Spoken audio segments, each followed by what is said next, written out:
30 લાખ વ્યક્તિઓને એવા મકાનો છે જે કાયદેસર થાય એવા છે. તો આ એક કામ. અને બીજું, જ્યારે નરેન્દ્રભાઈ જ્યારે સરકારમાં નરેન્દ્રભાઈ આજે મુખ્યમંત્રી હતા ત્યારે 2012માં ગરીબ માણસોની જે ઝૂંપડપટ્ટી છે, નગરો છે, એમાં એ લોકોની બહુ ખરાબ દયનીય સ્થિતિ હતી. એ લોકો સારી રીતે રહી શકતા નહોતા, કારણ કે પાણી નહોતી, ગટર નહોતી, પથ્થર પેવિંગ નહોતા, કાચા પાકા રસ્તા નહોતા. આ બધા માટે મેં 10%ની જે વાત કરી કે 10% ધારાસભ્ય આપે, 90% સરકાર આપે.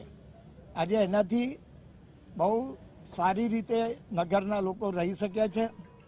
અને મારા વડોદરા શહેરમાં, મારા માજલપુર વિસ્તારમાં 192 નગરમાં આ કામગીરી થઈ છે.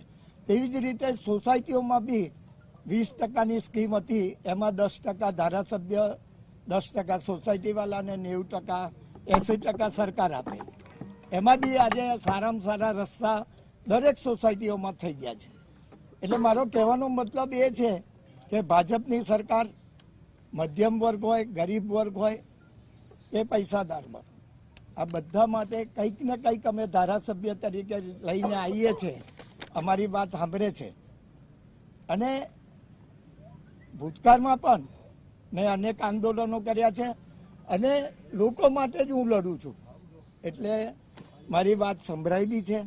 ને આજે જ્યારે મને રાજ્ય કક્ષાના મંત્રી તરીકે જ્યારે સરકારે મૂક્યા છે તો મારી જવાબદારી વધી જાય છે. પહેલાં હું વડોદરા શહેરમાં જ વધારે કામ કરતો હતો, પરંતુ હવે રાજ્યમાં પણ લોકો જ્યારે પોતાનો પ્રશ્ન લઈને જાય ત્યારે આપણે અધિકારીઓ ધક્કા ખવડાવે છે. એ અમારો ઇસ્યુ હતો. આપને તો મંત્રીપદ મળી ગયું છે, મધુ શ્રીવાસ્તવ સંતુષ્ટ છે આપને મંત્રીપદ મળવા? એ તો એને પૂછો તો. આપના સહયોગી છે. ના મધુભાઈ, એ પ્રશ્ન મારો.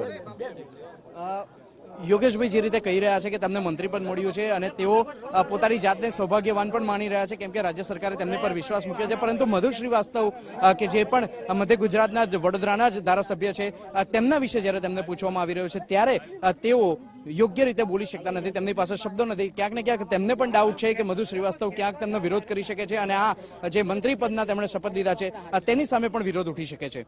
કેમેરા પર્સન મનીષ કડિયા સાથે નિર્મલ દવે.